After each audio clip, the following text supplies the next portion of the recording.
Hello everyone, मैं सचिन गुप्ता स्वागत करता हूं आप सभी का इस चैनल TDR मतलब द डेटा रिसर्च पे। टाटा ग्रुप की इस कंपनी का चौथी तिमाही का प्रॉफिट गिरा है, इसके बावजूद भी 75 रुपये प्रति शेयर डिविडेंड देने वाला है। ऐसा कंपनी कौन सी कंपनी है, इसके बारे में चर्चा करने वाले हैं।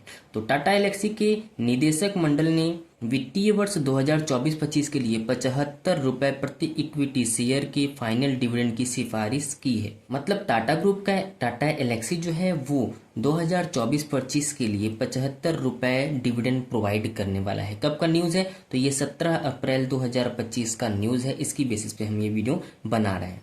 कॉरपोरेट अर्निंग सीजन में टाटा ग्रुप की कंपनी टाटा एल्क्सी लिमिटेड ने वित्त वर्ष 2024-25 की चौथी तिमाही के वित्तीय नतीजे गुरुवार को घोषित किए गए हैं। गुरुवार को यानी पिछला जो गुरुवार बीता है, यानी 17 अप्रैल को ही इसका क्या आया है, कॉर्पोरेट अर्निंग दिया गया है। इसकी चौथी तिमाही का वित्तीय नतीजे बताए गए हैं कि कैसा इसका नतीजा रहा है, प्रॉफिट में रहा है या लॉस में रहा है। तो एक बार टाटा एल्क्सी के इस 17 अप्रैल 2025 यानी जो फ्राइडे बीता है उस फ्राइडे की अगर डेटा को देखा जाए तो कितना रुपया था ये, मतलब कितना इसका करंट मार्केट प्राइस था, तो 4900.50 यानी 4900 के आसपास ये लगभग ट्रेड कर रहा था। माइनस में रिटर्न दिया था 0.58% माइनस में उस दिन ये रिटर्न दिया था। पी रेशियो की बात कर लें तो 37.71 का इसका पी रेशियो है। ईपीएस की बात कर लें तो 129.96 का इसका ईपीएस है। मार्केट कैप की बात कर लें तो 30,521.95 करोड़ रुपए का इसका मार्केट कैप है। मार्केट कैप रैंकिंग इसका 14th नंबर पर है। जबकि पीबी रेशियो की बात कर लें तो 12.25 का इसका पीबी रेशियो है। डिविडेंड भी प्रोवाइड करता है, 1.43% का डिविडेंड यील्ड प्रोवाइड करता है। डिविडेंड के ही बारे में विशेष इस वीडियो में हम लोग चर्चा करने वाले हैं। फेस वैल्यू की बात करें तो 10 रुपये इसका फेस वैल्यू है। बेटा 2.08 का है। 52 वीक हाई की बात कर लें तो 9,080 रुपये इसका 52 वीक हाई रहा है, जबकि 52 वीक लो 4,700 रुपये इसका 52 वीक लो रहा है। Technology services company Tata Elxsi ने गुरुवार को बताया कि 31 मार्च 2025 को सप्ताह तिमाही में उसका नेट प्रॉफिट 172.4 करोड़ रुपए रहा है, जो पिछले साल की समान तिमाही में 194 करोड़ रुपए था। मतलब 172 हो चुका है इसका नेट प्रॉफिट। इस क्वार्टर की बात की जा रही, जो पिछले टाइम ज़्यादा था, घटकर 172.4 करोड़ रुपीस हो चुका है। परिचालन से राजस्व पिछले वित्तीय वर्ष की इसी तिमाही में 906 करोड़ रुपए की तुलना में Q4 FY25 में मामूली रूप से बढ़कर 908 करोड़ रुपए हुआ है।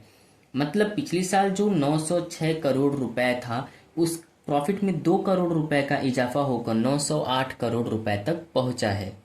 जबकि कंपनी ने अपनी पीएटी में गिरावट और स्थिर राजस्व के लिए अपने ऑटोमोटिव बिजनेस में चुनौतियों को जिम्मेदार ठहराया है। तमाम तरह की जो चुनौतियां आ रही हैं, कंपटीशन जो उनके साथ हो रहा है इस कंपनी के साथ, उसको ही इन्होंने जिम्मेदार ठहराया है इस प्रॉफिट में गिरावट होने के लिए।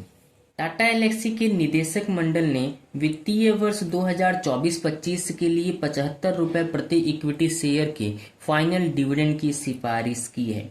कंपनी की आय पर टिप्पणी करते हुए सीईओ और प्रबंधक निदेशक मनोज राघवन ने कहा है कि टाटा एल्क्सी ने वित्त वर्ष 2025 को 3,729 करोड़ रुपए के राजस्व और 26.3% के पीबीटी मार्जिन के साथ समाप्त किया है।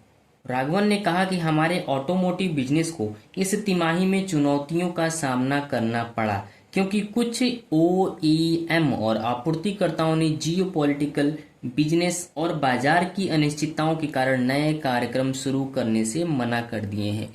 और भी ये रीज़न है जिसकी वजह से इस शेयर में यानी टाटा एल्क्सी में गिरावट देखने को मिल रहा है। तो ये वीडियो था न्यूज़ की बेसिस पर कि मार्केट में कौन सा न्यूज़ आया है टाटा एल्क्सी को लेकर। लेकिन वीडियो के एंड में आपको डिस्क्लेमर दे देना चाहते हैं कि ये वीडियो सिर्फ और सिर्फ एजुकेशनल पर्पस के लिए था।